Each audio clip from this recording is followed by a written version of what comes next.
Vamos falar mais um pouco sobre ideologia. Vou cansar vocês com ideologia nesse semestre. Tem uma música do Cazuza que fala aquele garoto que ia mudar o mundo, agora assiste a tudo em cima do muro. Ideologia, eu quero uma para viver. De que o Cazuza estava falando? O que ele falava? Qual que é o sentido de ideologia aí na música do Cazuza? Um conjunto de ideais ou ideias. Então, muitas vezes, a ideologia também é um conjunto de ideais ou ideias. Mas a ideologia é uma palavra polissêmica e contraditória. Polissêmica, ela tem muitos sentidos. Gente, sentido e significado é uma coisa importante também para a psicologia sociohistórica, né? Significado é social, sentido é pessoal, a gente viu lá em Montiero. Então, por exemplo, ideologia vai se transformar no seu contrário, né? Tem uma concepção que é contrária desse pensamento inicial, né? Um conjunto de ideais ou ideias, né? Como homofobia, por exemplo, uma palavra que representa o seu contrário, né? Homofobia, homo é medo, homoafetividade e fobia é medo, né? Mas homofobia não significa medo de homossexual, né? Tanto que as pessoas matam homossexuais. Então, é uma palavra definida pelo seu contrário. Então, no senso comum, né, na sua origem, né, o termo significa ideal, conjunto de ideias, de pensamentos, doutrinas, visões de mundo de um indivíduo ou grupo, orientado para suas ações sociais e políticas, né? Agora, nas ciências sociais a gente utiliza do jeito que a gente foi falando, né? Silvia Lane, Martim Baró. Aqui eu vou falar um pouco sobre Marilena Chaui, do livrinho dela, livrinho porque é pequenininho, mas é um livrão, uma grande obra, O que é Ideologia, da coleção Primeiros Passos. Então, para definição, a Marilena Chaui vai dizer que a ideologia não é um ideário qualquer, é um ideário histórico, social e político que oculta a realidade. E esse ocultamento é uma forma de assegurar e manter a exploração econômica, a desigualdade social e a dominação política. A origem do termo, né, ela é pouco depois da Revolução Francesa. Um ideólogo francês chamado Destutt de Tracy escreve um livro chamado Elementos de Ideologia, e ele pretendia elaborar uma teoria da gênese das ideias, né? Vontade, razão, percepção e memória. Ele pertencia a esse grupo de ideólogos franceses que era antiteológico e antimonarquista, antimonárquico, né? Eles lutavam por uma educação leiga na França, uma educação que não fosse dirigida para a monarquia e para Deus, né? Por ideias religiosas e monarquistas. E eles se tornam partidários de Napoleão Bonaparte, porque eles consideravam o Napoleão um liberal e imaginavam que ele daria a continuidade aos ideais da Revolução Russa. Mas no poder, o Napoleão se torna restaurador da monarquia, o antigo regime que haviam tanto criticado, né? Vocês entrem lá no Louvre e vocês podem ver uma tela enorme que fica na mesma sala que está a Mona Lisa, que é a coroação de Napoleão Bonaparte, né? Então, uma obra grandiosa, mostrando o evento em que ele se coroa imperador, né? Então, eu vou colocar uns slides com essas fotos dessas obras. dessa obra, e com detalhe dessa obra, ele coroado imperador. Aliás, quem assistiu o filme Napoleão também viu isso, né? Esse filme recente, Napoleão. Então, o Napoleão, né, que recebe o apoio dos ideólogos franceses, nomeia vários ideólogos como senadores ou tribunos, né?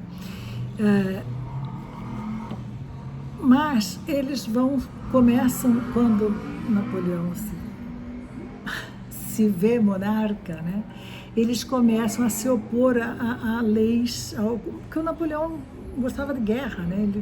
Ele matava, ele gostava de conquistas, né?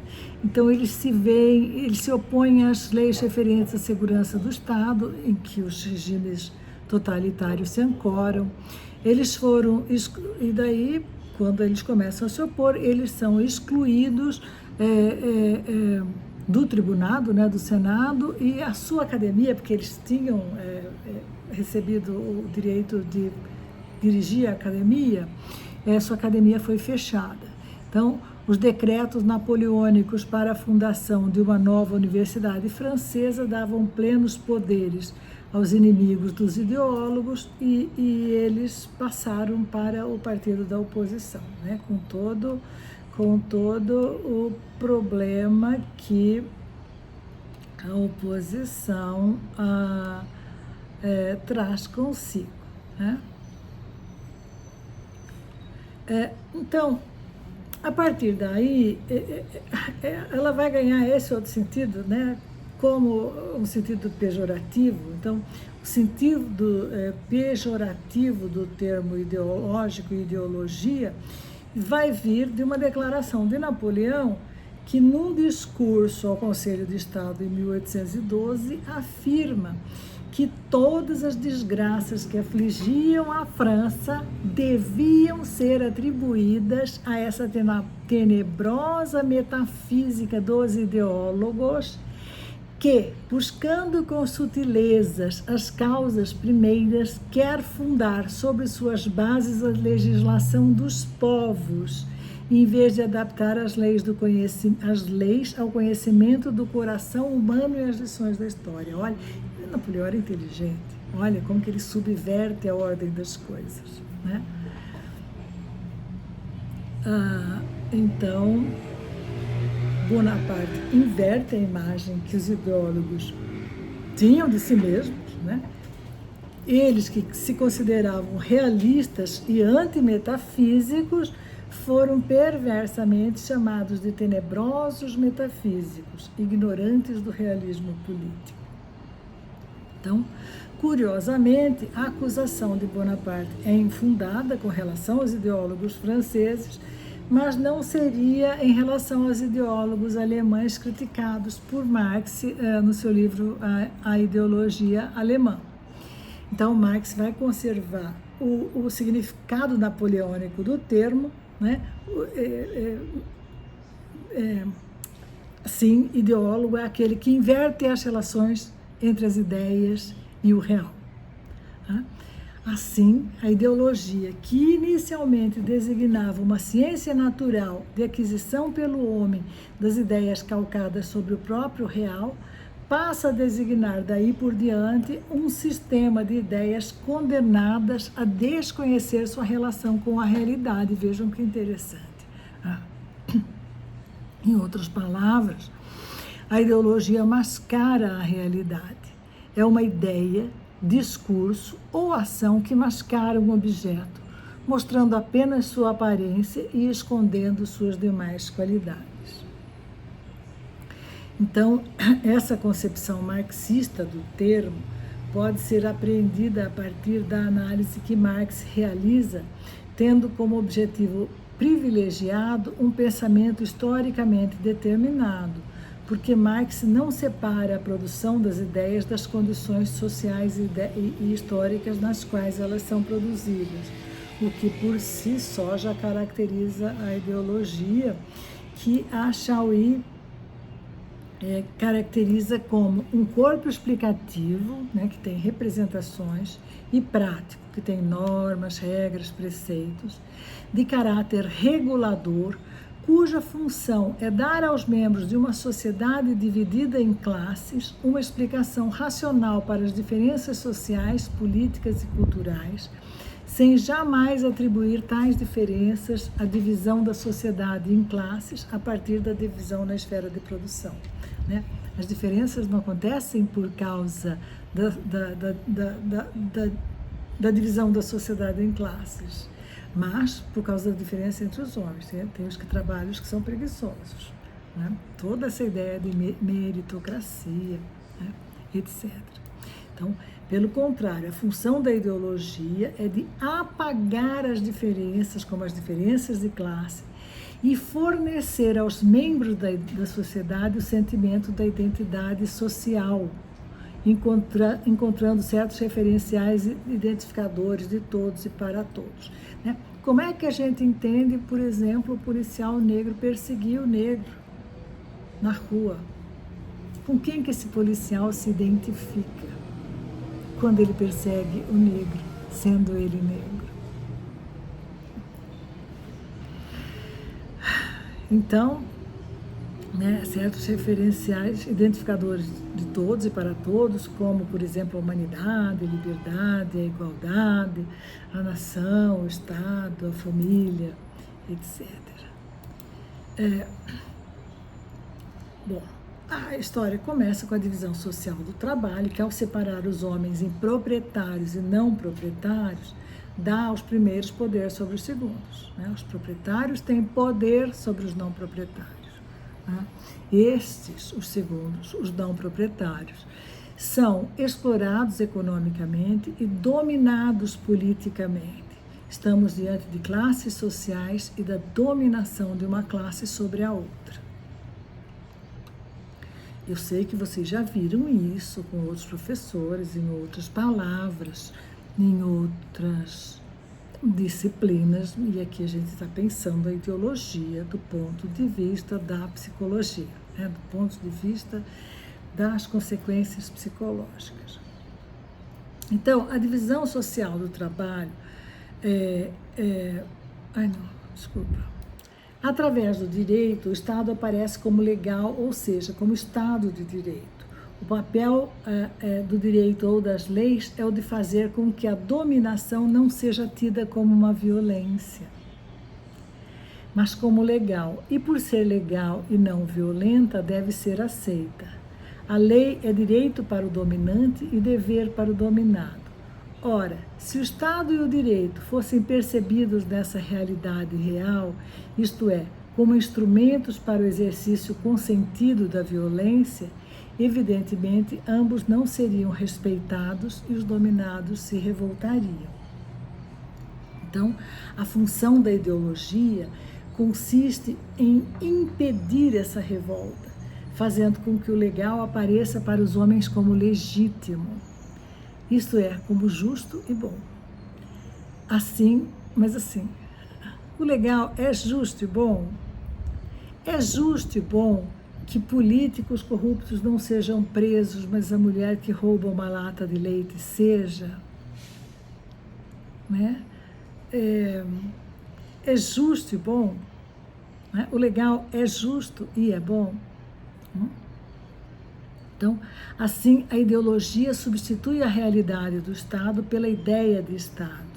Ou seja, a dominação de uma classe é substituída pela ideia de interesse geral encarnado pelo Estado. E substitui a realidade do direito pela ideia do direito. Ou seja, a dominação de uma classe por meio de leis é substituída pela representação ou ideias dessas leis como legítimas, boas, justas e válidas para todos. Então, Os principais determinantes da ideologia são que ela é resultado da divisão social do trabalho, que ela é instrumento da dominação de classe, que o papel específico da ideologia é impedir que a dominação e a exploração sejam percebidas em sua realidade concreta, né? Para tanto, ela tem como função dissimular e ocultar a existência das divisões de classe, escondendo assim sua origem e escondendo também que serve a uma classe na dominação. Ideologia é o discurso da classe dominante, né? Então, ideologia é ilusão, abstração e inversão da realidade. Então, porque a ilusão, isto é, abstração e inversão da realidade, permanece no plano do aparecer social, como o fetichismo da mercadoria, o modo como o processo social aparece para a consciência direta dos homens. Não? Então, alienação para Marx, Marx diz que a forma inicial da consciência é a alienação, pois os homens não se percebem como produtores da sociedade, transformadores da natureza e inventores da religião, por exemplo, mas julgam que há um alienos, um outro Deus, natureza, chefes, que definiu e decidiu essas vidas e a forma social em que vivem. Eles não se percebem como inventores dos modos de viver da humanidade. Então, a Silvia Lane vai dizer isso também, né? Falando que se falamos em homem, falamos em alienação. Né? Não existe um homem que não seja alienado, que todos nós somos alienados em maior ou menor grau. Né? Então, os homens submetem-se ao poder que confere a esse outro e não se reconhecem como criadores dele. Né? Não fui eu que criei, não somos nós que criamos a religião, ela foi criada de cima para baixo. E porque a alienação é a manifestação inicial da consciência, a ideologia será possível. Lembrem-se, né, que os deuses, que os reis se diziam representantes de Deus na Terra. Né?